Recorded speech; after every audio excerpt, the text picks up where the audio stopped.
So the personal and the professional was just a kind of a peak time. And I didn't really know how I was going to manage. And I felt very, um, very overwhelmed and just out of control. I just didn't know what to do, where to turn. I was feeling very, Mm, um, kind of despondent. I really didn't want to seek mental health help because I didn't feel like it was all that.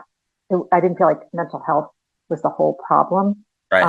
But I did feel a lot of those burnout symptoms, like a lot of depersonal, or, just feeling, not just a little bit of that depersonalization, and also, not having a lot of empathy. And when you're a primary care and palliative care, empathy is really important. And having lost Right. some of that empathy and feeling very put upon, and very much like manipulated, and et cetera, it was really, really a hard place to be. So Yeah. that's how I kind of was.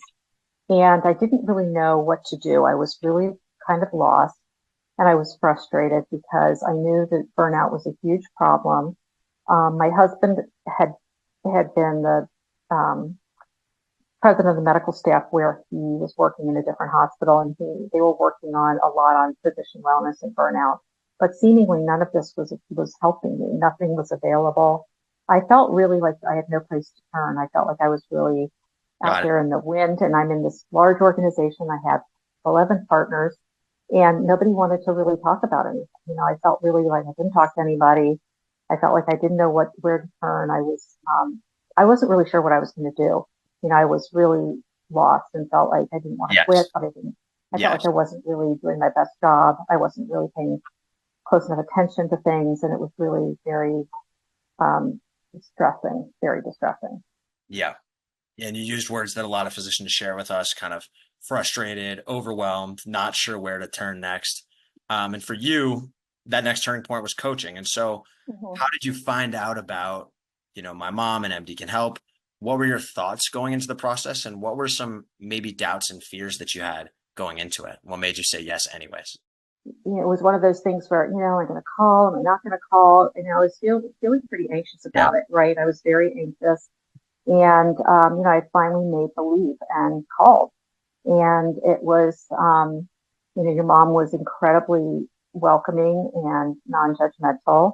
And that was so important. And we really had so many things in common that really helped me. Palliative It care. wasn't the only thing. Obviously, your mom coaches all kinds of doctors with all kinds of specialties, and she's very insightful, and she knows a lot about the different challenges that different specialists really have to face. And at the bottom line is that we all have similar challenges. It's more similar than different. But I felt like I really felt kind of a bond with your mom because of the that connection that we had with similar specialty, similar age, Yeah. and so I really felt like very comfortable. And initially we did all of our sessions on the phone. I didn't have any video, and it was very, very helpful. And initially I really did it really gave me a lot of energy to sort of look into things and try to change things for the better.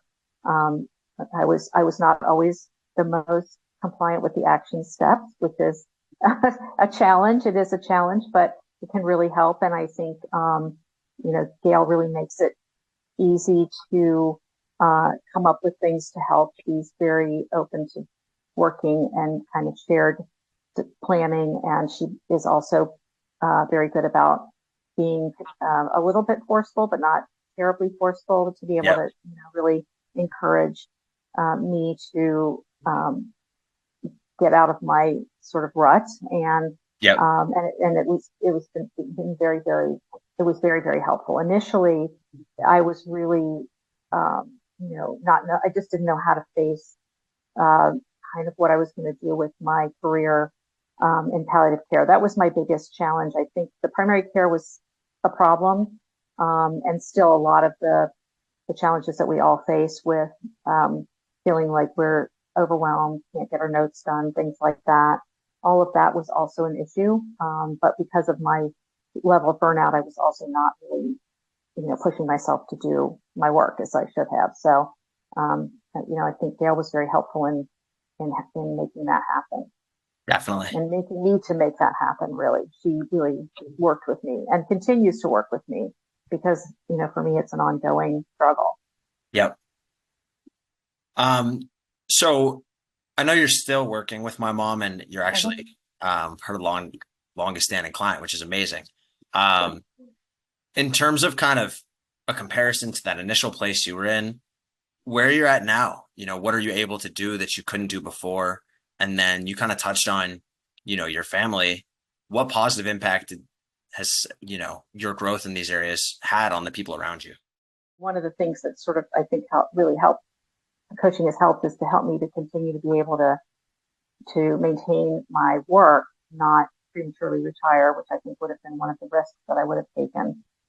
Is that I would have prematurely retired, and I don't think I would have been happy about that. I would have been really, I think, would have made me feel more like I had sort of failed, and I didn't want to do that. So Right. I feel like, working with Gail has helped me to really be able to stay on task and to be able to see the kind of the finish line for me, because I'm seeing that finish line is getting a little bit closer. And now we've really talked a little bit more about um, retiring and making those changes toward retirement, which will be in a Yeah. couple of years. And so I think that that's been really helpful. Um, there was I think I was definitely not as able to be present for my family, and I think I'm more able to be more present for them. Of course, our relationships are changing because the children are older and they're not in my house anymore. So that's a big difference too. Um, I feel like I I see in my partners and some of my colleagues that burnout and that empathy, compassion fatigue that we suffer from. And I feel that at this point, I'm really trying to um, really recognize it and knock it out. I don't have that compassion fatigue as much. I feel like I have that energy to be able to get to that finish line now.